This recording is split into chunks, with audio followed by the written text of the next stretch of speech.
मैं समझता हूं कि उसके लेखन का कोई बहुत लंबा वजूद नहीं रहता है। तो श्री संत रामदेव धन्यवाद। मंचस्थ आज के शुरू कार्यक्रम के मुख्य अतिथि और माननीय डॉक्टर गिरिराज अग्रवाल जी, कार्यक्रम की अध्यक्षता कर रहे प्रसिद्ध साहित्यकार और माननीय डॉक्टर चंद्र त्रिखा जी, विशिष्ट अतिथि डॉक्टर अनुपम अरोड़ा जी, श्री वीरेंद्र मधुर जी और मेरे सामने उपस्थित एक से एक बढ़कर सरस्वती साधना में रत साहित्यकार बंधु।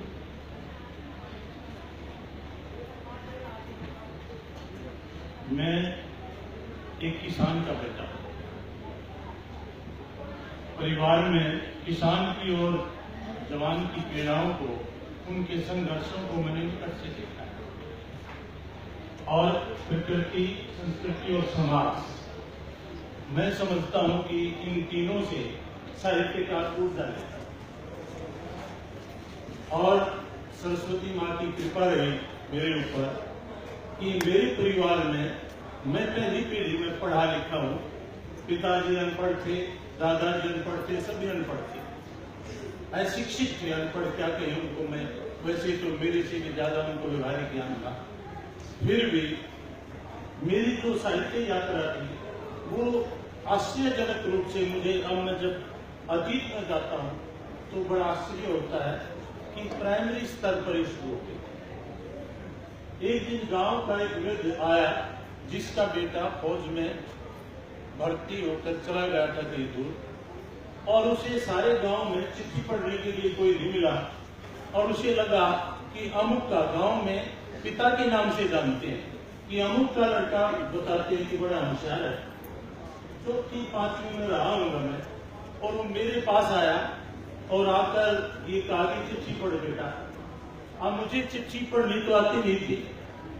चौथी पांचवी का उन दिनों प्राइमरी में विद्यार्थी को भी राजकीय विद्यालय में पढ़ता हो तो क्या उसका रहा होगा।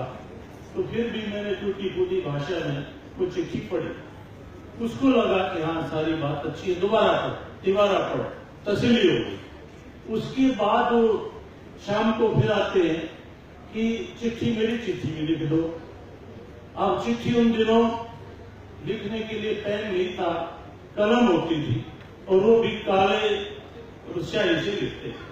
तो वो मैंने थोड़ा सा छील के पतली की, और अंतर्देशीय पत्र था, और उसमें वो जो दादा लगते थे रिश्ते में, वो बोलते थे, मैं जो उन्होंने बोला लिख दिया। और जो पहली चिट्ठी लिखता होगा कोई, वो बोले कुछ और वो लिखे कुछ, क्योंकि वो जो उनकी लोक भाषा थी हरियाणवी, उसमें कहीं बातें कि भाई भैंस ने तो काटड़ा दिया है, अब उसकी हिंदी कोई बना देगा तो पता नहीं क्या बनेगी। और मैंने उनको जो कहा, उन्होंने कहा वही लिख दिया। फिर उन्होंने पढ़ के सुना तो बड़े खुश हुए, वाह वाह बहुत बढ़िया भाई, बहुत बढ़िया। और इस प्रकार से मैं गांव के जो जितने फौजी थे उनकी चिट्ठी लिखने वाला बन गया और चिट्ठी पढ़ने वाला बन गया। तो बचपन से ही एक प्रकार से लेखन शुरू हो गया। ये खुशकिस्मत था मैं, और सरस्वती माँ की कृपा। उसके बाद एक गांव का विद्यार्थी होने के कारण, गांव का लड़का होने के कारण मन में झिझक भी होती है, मैं स्वीकार करूं इस बात को, अब तो नहीं है, उस समय थी। तो जो लिखता था फिर मैं लिखना आरम्भ कर दिया। और हाँ, हमारे गांव में एक प्राइमरी के अध्यापक थे, वो अपने बेटों के लिए पुस्तकें लाते थे, हितोपदेश, पंचतंत्र और बच्चों की दूसरी पत्रिकाएं, और वो पढ़ते नहीं थे। वो मेरे मित्र थे, एक मेरी कक्षा में था, एक मेरे से पीछे था। अब बड़े अधिकारी है, नाम नहीं लेता मैं। अब वो पिटाई करते उनकी, और मैं चुपचाप अंधेरे में उनसे मांग रहा था, मैं पढ़ लूंगा रात को, ये मुझे दे दो। और रात को पढ़ता, कोई बिजली नहीं, कोई बल्ब नहीं, कुछ नहीं, दीपक, और वो भी सरसों के तेल का। उस सरसों के तेल में कोई मेज नहीं थी, कुर्सी नहीं थी, फिर भी वो सारा रात भर पड़ देता और फिर चुपचाप अंधेरे में दिया था। तो फिर वो पता चला, एक दिन मास्टर जी ने देता देख लिया और उन्होंने लगा कि आज ये मेरी पिटाई करेंगे, तो कहा बेटे बहुत बढ़िया। वो पीटे दोनों अपने लड़की, ये तो रोज पढ़ता है, तुम पढ़ते गए। तो वो फिर मेरी रुचि जागृत होती गई और मैंने लिखना आरंभ कर दिया। कविता भी लिखता था, निबंध लिखता था। और जब मैं महाविद्यालय में प्रवेश किया तो जो वार्षिक परीक्षाएं थी दिसंबर की, उसमें सारे महाविद्यालय में प्रथम स्थान प्राप्त किया। तो जो हमारे गुरुजन थे उनकी नजरों में भी आ गया। तो उनका मैं आभारी हूं कि उन्होंने doctor Ishwarchand Reddu, doctor RC. गुप्त जी और रघुवीर सहरावत जी, ऐसे और सबसे जो मैं समझता हूं कि मेरे जिनके ऊपर मेरा हाथ रहा, डॉक्टर बी.डी. शर्मा थे, साइंस के थे, हमारे प्राचार्य थे। मैं उनको नमन करता हूं कि उन्होंने मुझे इतना प्यार दिया।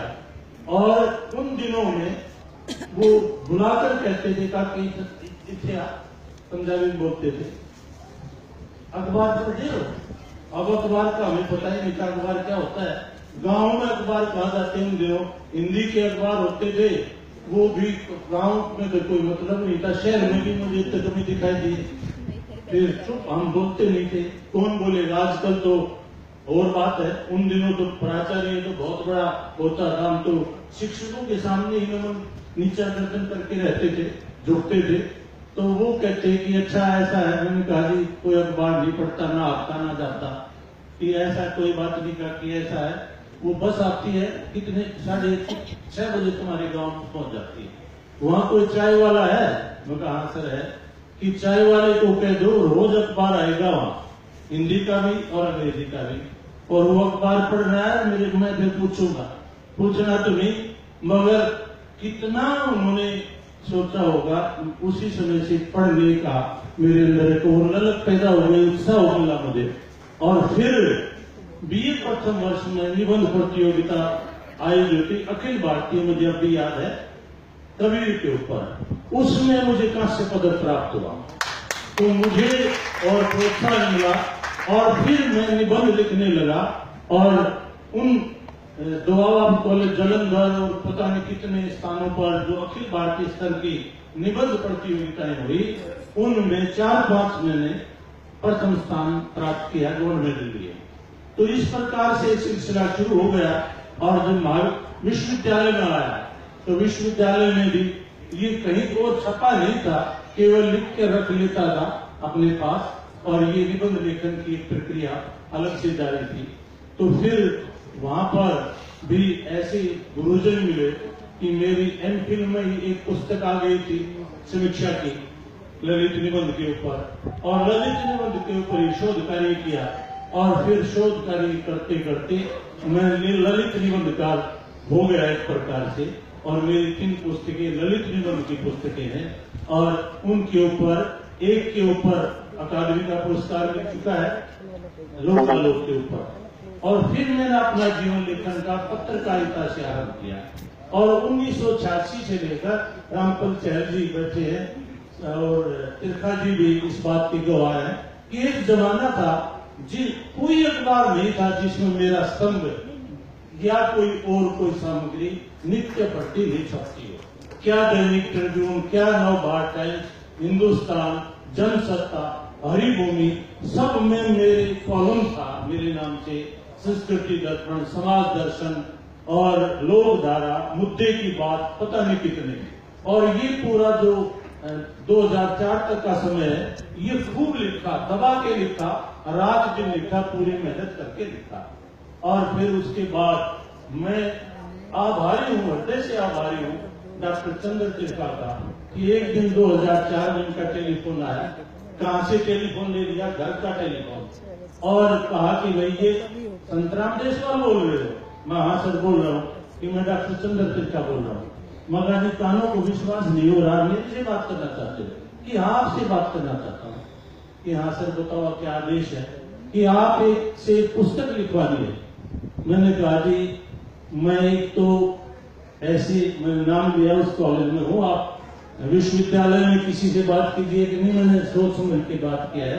तो जो कहते हैं कि उन्होंने मुझे ब्रेक दिया और पहली पुस्तक मेरी अकादमी से प्रकाशित हुई और फिर मेरे पास उन दिनों होते थे प्रो वाइस चांसलर महर्षि दानंद विश्वविद्यालय के डॉक्टर एलन देजानी, उनका टेलीफोन आया। डॉक्टर बैजनाथ सिंघल ने मुझे बुलाकर कहा कि भाई तुम्हारी रचनाओं को लोग नकल करके अपने नाम से छाप रहे हैं, इनको अच्छी प्रकार से शोधित करके और पुस्तक आकार दो। तो फिर मैंने कहा जी कौन छापेगा मेरी, मैं तो छोटूराम आर्य कॉलेज जिसे जाट कॉलेज कहते हैं उसमें तो मैं लगा हुआ हूँ, उसमें प्राध्यापक हूँ और मैं भी जाट हूँ, तो जाट का और लेखक का क्या काम, कौन छापेगा। तो फिर उन्होंने कहा नहीं ऐसी कोई बात नहीं है, आप इनको संशोधित करो, फिर छपने के लिए भी आ जाएंगे। तो चंद्रकर काजी ने जब मुझे ब्रेक दिया तो माँ सरस्वती की कृपा, बुजुर्गों का आशीर्वाद, माता पिता का आशीर्वाद, फिर कई प्रकाशकों के मेरे पास टेलीफोन आए और फिर पुस्तकें छपती चली गई। अब मेरे पास पुस्तक मैं नहीं लिख पा रहा, बहुत सारे ऐसे प्रस्ताव हैं और अधूरे पड़े हैं और ये सतत जो मेरी प्रक्रिया है लेखन की ये जारी है।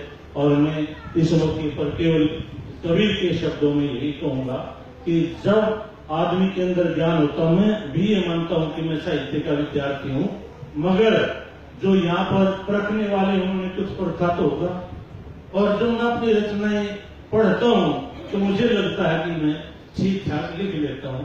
तो इसीलिए जो मैं इतना संघर्ष करके ऊपर आया हूं, वैसे ही नहीं है, पूरा संघर्ष किया है और खूब टांग खिंचाई भी लोगों ने की है। फिर मैंने कविता भी लिखी है, वो भी पुरस्कृत हुई है मेरी कृति अंकेकर। और इन मिलाकर मैं इन शब्दों के साथ, कवि के शब्दों के साथ अपनी वाणी को विश्राम देता हूँ कि ज्ञान आदमी की पहचान बना देता है, ज्ञान आदमी की पहचान बना देता है, उजड़े चमन को गुलिस्तान बना देता है। यकीन नहीं होता तो महसूस करके देखिए, दर्द आदमी को इंसान बना देता है, दर्द आदमी को इंसान बना देता है। धन्यवाद। जय साहित्य, जय भारत, जय मान।